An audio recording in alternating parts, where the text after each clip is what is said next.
प्यारे बच्चों, आज ई क्लास में कक्षा 10 विषय गृह विज्ञान में बताना है चेक बुक।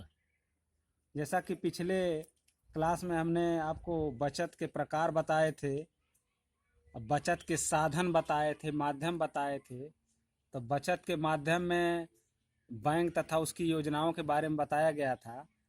तो बैंक के द्वारा जो है चेक बुक दिया जाता है, तो उसी के बारे में बताना है कि चेक बुक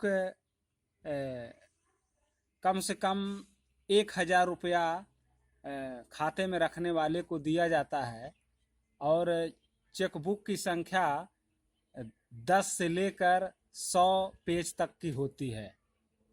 इसके अलावा बच्चों, चेक बुक के प्रकार होते हैं, कई प्रकार के चेक बुक होते हैं। तो चेक बुक के प्रकार बच्चों, चेक बुक मुख्य रूप से 3 प्रकार के होते हैं। नंबर 1, साधारण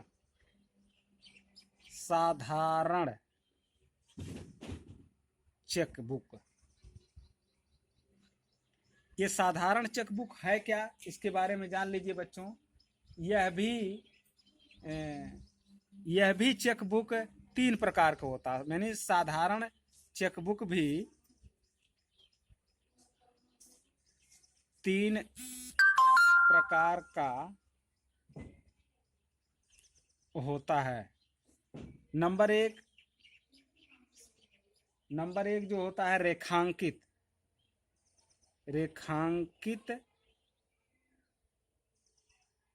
चेक बुक। बच्चों, रेखांकित चेक बुक के बारे में आप जान लीजिए। साधारण चेक बुक के अंतर्गत आता है। ये वह चेक बुक होता है, इस चेक में बाईं ओर 2 तिरछी रेखाएं खींच दी जाती हैं, जिसका आशय होता है चेक की धनराशि का भुगतान नगद ना होकर उसके खाते में जमा होगा जिनके नाम चेक है। यह रेखांकित चेक बुक। यह होता है चेक बुक साधारण, लेकिन उसमें जिसके नाम चेक होता है उसी को काट के और उसके किनारे पर बाईं तरफ 2 तिरछी रेखाएं खींच देते हैं। दूसरा चेक बुक है बच्चों, ये साधारण चेक बुक के अंतर्गत ही बता रहे हैं, वाहक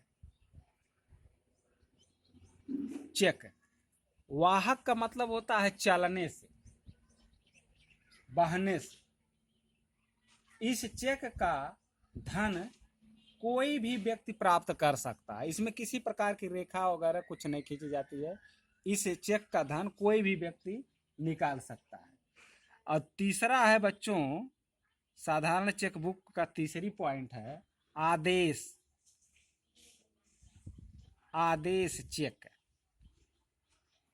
ये आदेश का मतलब होता है आदेश देना, ऑर्डर करना।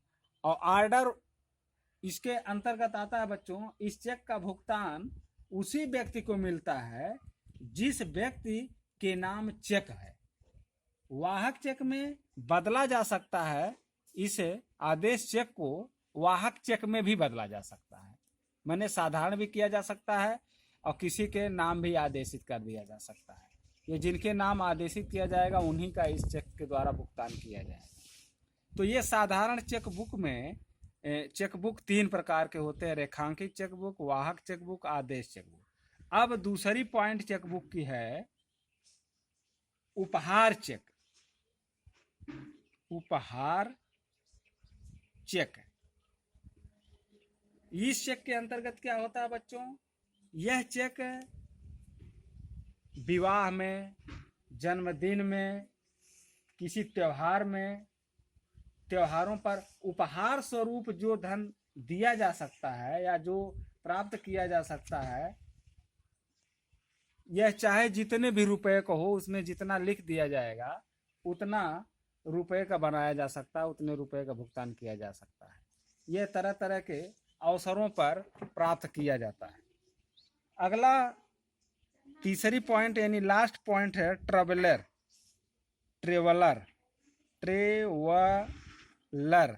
चेक।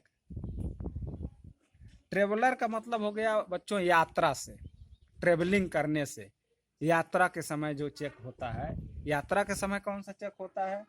जैसे आप ये चेक यात्रा के समय सुरक्षित रहते हैं। ये चेक कितनी भी राशि के बैंक भुगतान करके बनवाए जा सकते हैं तथा दूसरे शहर में आवश्यकता अनुसार बैंक से भुनवाए जा सकते हैं। ये सुरक्षित होते हैं क्योंकि ये बिना आपके हस्ताक्षर के भुनाए नहीं जा सकते हैं। बच्चों, इसका तात्पर्य है कि जैसे आप यात्रा कर रहे हैं और यात्रा के समय आपको जो पैसा देना है नगद, उसके जगह पर ये ट्रेवलर चेक होता है। आप हस्ताक्षर करके अपनी दे देंगे तो वह भुगतान हो जाएगा। इस तरह से ये चेक बच्चों, चेकबुक जो है 3 प्रकार के होते हैं: साधारण चेक, उपहार चेक और ट्रेवलर चेक। अच्छा, ये चेक द्वारा भुगतान करने से क्या लाभ होता है, इसके बारे में जानना है। चेक द्वारा भुगतान से लाभ, क्या लाभ होता है, मतलब चेक के द्वारा भुगतान से क्या लाभ मिलता है, क्या फायदा मिलता है, इसके बारे में जानना है। कि नगद से फायदा होता है व्यक्ति को कि चेक से ये लाभ होता है बच्चों कि जाली नोटों से रक्षा होती है, यानी जाली नोट मिलने की संभावना नहीं रहती है। और दूसरा है अनावश्यक रूप से धन खर्च नहीं होता है। और बिजली, पानी, बीमा तथा टेलीफोन आदि के बिल चेक के सरलता से भुगतान किए जा सकते हैं। चेक के माध्यम से कहीं गलती नहीं होगी। और चेक द्वारा भुगतान करने से नगद धन की आवश्यकता नहीं होती है। और चेक का उपयोग करने से भुगतान का आधिकारिक ब्यौरा मिल जाता है। मतलब अगर आप जो धन खर्चा किए हैं तो नगद खर्चा करने पर उसका ब्यौरा नहीं मिल पाता है, लेकिन चेक के माध्यम से जो भी खर्चा करते हैं उसका ब्यौरा मिल जाता है। अगली पॉइंट बच्चों है बैंक खाता से लाभ, माने बैंक में खाता रहने से क्या लाभ है। और यह पॉइंट बच्चों अब अगले दिन बताएंगे। आज इतना ही, धन्यवाद।